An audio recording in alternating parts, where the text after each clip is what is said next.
Unë parashikoj si efekt të kësaj proteste ndryshimin e gjithë sistemit politik shqiptar. Me të mirat dhe me të këqijat, që kjo gjë do të mbajë brenda. Atëherë kauza edhe më e madhe. Me të mirat dhe me të këqijat, sepse kjo protestë po shoqërohet në njëjtën kohë me aktivitet ndëshkues të niveleve të larta, si asnjëherë më përpara të drejtësisë speciale në Shqipëri, të krijuara 10 vjet përpara. Por me aq sa e njeh ti kryeministrin, pse zgjodhi të bënte ato lloj shfaqjesh gjatë ceremonive për 35 vjetorin e Partisë Socialiste? Ato imitacionet që në ato korniza nuk e kishim parë ndonjëherë kryeministrin me thënë drejtën. Ndoshta po planifikon një të ardhme si bloker në të ardhme, se di. Ai ka qenë gjithmonë njëri surprizash. Okej. Tani për të mbetur edhe pak tek protesta, shumë diskutohet gjatë këtyre ditëve se kush është koka e saj, organizatorët e saj. A ka rëndësi kjo? Jo, shiko, ka një problem. Duke qenë që, dhe këtu nuk është faji njerëzve, në fakt, është faji politikanëve. Duke qenë që kjo marrëveshja 2008-ës, bipolarizimi i sistemit politik, shkatroi partitë politike, se do t'jap një element. Nëse në 2003-shin, kur hyri Edi Rama në Partitë Socialiste,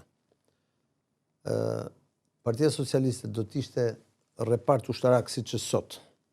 Edi Rama nuk do t'ishte bërë kurrë, as antar, as kryetar, madje as kryetar partie. Jo, kryeministër, jo, sepse do ishte e blinduar siç e ka Berisha ande, e ka dhe ky kthej. Dhe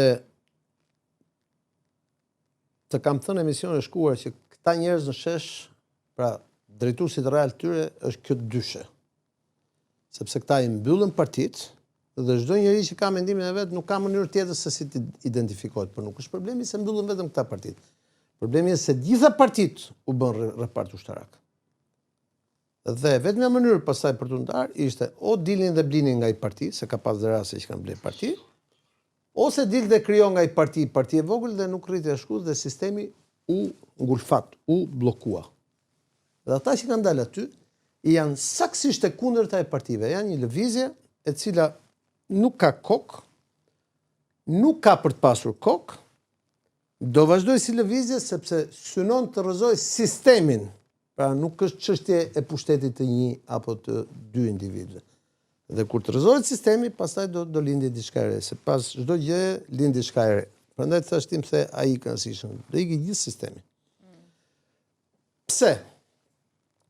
Sepse ky bipolarizëm politik u pasua pastaj jo vetëm me bipolarizmin politik, po u pasua pastaj më tej me ortakri me biznesin që dal nga dal u kthye në oligarki. Të njëjtët njerëz që punonin me paratë publike me Berishën, vazhduan punonin me para publike me socialistët. Dhe pastaj, pasi iku kjo, pra ky binom, u kalua dhe tek pala e tretë, që janë ato që ne njohim sot si po i shohim nga hetimet dhe nga akuzat e prokurorisë speciale, si grupe kriminale të cilat u futën në politikë, në biznes etj. Dhe u krijua ky trinom në cilin secili nga këta ishte i lumtur, se secili nga këta kishte. Dhe ndërkohë, këta njerëz në shesh, është vërtet që s'kan asnjë kokë, sepse koka reale është ky trinom, këta i kanë nxjerrë shesh. Se nëse, me që më ktheve edhe një herë tek populli i tortës, indikatori që dallon një shoqëri është klasa e mesme. Kemi biseduar këtu edhe për humbjen e referendumit të Melonit, edhe për humbjen e Orbanit. Kujtohet. Dhe të kam thënë që shiko, lufta në Gjirin Persik, arma, pastaj ishte dhe lufta në Rusi përpara, po në Ukrainë, domethënë, por lufta në Gjirin Persik që ishte shpejt, domethënë, krijoi një armë shumë të rrezikshme për çdo klasë politike, që ka emrin inflacion. Pavarësisht se ky tallej me bordin, jo bordi kështu etj.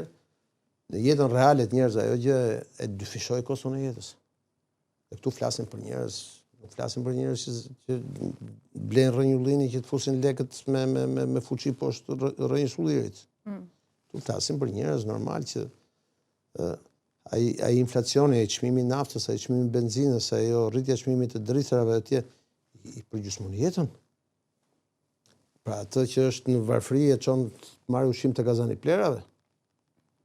Dhe në momentin që shteti social shkatërrohet dhe ti nuk reagon më, nuk dëgjon më, përkundër si po thosh bëhesh agresiv dhe fillon dhe i sulmon, sepse ti duke menduar që kontrollon ato rrjetin, ato mediat kryesore mendon që kontrollon të informacionet e tjerë. Atëherë kthesh dashje pa dashje, pavarësisht se pastaj mundohesh të etiketosh sikur po je përballë një sulmi hibrid që është bashkuar gjithë bota kundër te pa shpjeguar pse, dashje pa dashje. Ti ke krijuar një armat njerëzish të cilët nuk ke dashur ti dëgjosh, edhe kur të kanë votuar, se gjysma atyre njerëzve ty të kanë votuar, s'm kanë votuar mua. Edhe kur të kanë votuar, ti nuk ke dashur ti dëgjosh, pse? Sepse ke menduar që sistemi që ke krijuar është i mbyllur dhe funksionon. Dhe tani kërcejnë, doli kjo goca, unë se kisha parë ndonjëherë me thënë drejtë, se dija që ishte as deputete kjo Neo Malsoria, se pas kanë vënë parë. Po do të thosja për atë. Doli kjo, domethënë, dhe mua më vjen për të qeshur, sepse unë mbaj mend mirë si vjeshin dikur kandidatët për deputet në Partinë Socialiste. Kam qenë vetë kandidat për deputet në Partinë Socialiste në 2005 dhe kam qenë djalë i ri. Po nuk kishte organizat bazë që nuk të votonte. Unë kam shkuar në organizatën bazë të fshatit Çiflik në vitin 2005 dhe më kam përmendur dhe kushëritë e gjyshit që kishin qenë ballist. Dhe ç'pun ke ti që vjen te partia jonë, se ti vjen nga një familje e djathtë e tjerë. Po. Nesër unë ka dhe asqarimet, kandidova, gara politike ishte forte e tjerë, dhe unë jam krenar për gjithat periudhe dhe për periudhën që kam kaluar në Partinë Socialiste. Edhe me Edi Ramën më tje, kupton, nuk është se... Po për të shpjeguar se si funksiononte, pra kishte një demokraci të brendshme, absolute. Me të mirë dhe me të këqijat e veta që kishte gjë. Tani, kur ti i ke hequr mundësinë njerëzve të flasin, të përfaqësohen, kur ti ja merr njerëzit dhe koton 23 vjeçësh, 24 vjeçë. 26, po. Po ç'rëndsi ka? 25 kur e bën deputete. Po, e vërtet. Ti mendon se njëjë socialistët atë? Hiç asgjë. E mori ky e koptoi e çoi direkt para në listë. Një zonë super djathtë, që është Shkodra. Ky merr një 24 vjeç e çon ambasadoren Katar. Shiko, diplomacia është një gjë shumë serioze. Nuk është një gjë në cilën ti mund të bësh eksperiment. Politika është një gjë shumë serioze, nuk është një gjë që mund të bësh eksperiment. Shteti është shumë serioz. Dhe kur gjitha këto pastaj bien, ty të bie imali, të bie edhe imazhi dhe tash ti mendon se janë mërzitur socialistët e vërtet që iku Mariana Koçeku? As pak, se nuk i ka pyet kush kur e vun. Thjesht erzin këtij politikisht ja kanë marrë vetët. Bisedat që bënte ish zëvendës kryeministri e tij se si etiketonte atë. Intervistat e ish zëvendës kryeministrit e tij që sot është zvisur dhe gjërat që ka thënë për të. Koçeku që doli sot që akuzonte që po më kërcënojnë bandat e tjera të lidhura me Partinë Socialiste, familjen dhe kjo. Pra të gjitha këto gjëra janë produkt personal i mungesës së një sistemi politik që të ka hequr filtrat. Dhe drama këtu është që mund dalin edhe Koçek tjerë pas. Nuk e njohët, gocën ishte herë e parë dhe thosh, qenë ka kjo, domethënë, kur e dëgjova ç'a është, ç'a profesion. Efekti protestës ishte hej drejt për drejt. Po pra ne po them që protesta po synon sistemin. Ndaj edhe unë them që po t'isha në vend të Edi Ramës, nuk do merresha më ta sulmoja protestën, sepse ka dhënë të kundërtën, kundër efektin. Po do shkoja në parlament dhe do thoja, e para, pa pas nevojë, do flisja me këta të trupit diplomatik që janë në Tiranë, se ata komunikojnë me protestën, duke qartë që ata komunikojnë tashmë. Dhe do i thoja, okay, më jepni pak kërkesë dhe ashtu, do merrja edhe Berishën, do i thoja, futemi pak në parlament se këtë do populli. 1, 2, 3, 4, 5, 6, 7, 8, 9 ligje, po, do futesha, do thoja, okay, nga ky moment e tutje, gjithta, megjithëse unë se di pse ka ata ministrat, se i ka kot nuk dia, ke gjuna e fjalë të mëçur nga ne ministër këto ditë. Në janë sikur mos janë aty. Ata do kishin ikur gjithë në shtëpi, po tisha unë domethënë, do thoja, kot që kot jeni shkoni në shtëpi, se nuk duheni për asgjë. Do merja përfaqësues të shoqërisë civile, të botës akademike, të botës biznes, ka shumë përfaqësues Shqipëria që mund. Ndoshta edhe nga ata që janë aty. Dhe do thojë, kemi një periudhë tranzicioni sepse do ta fusim Shqipërinë BE, atë Shqipërinë për cilën flet ai. Që thotë unë do ta fus. Por nuk ka unë në demokraci.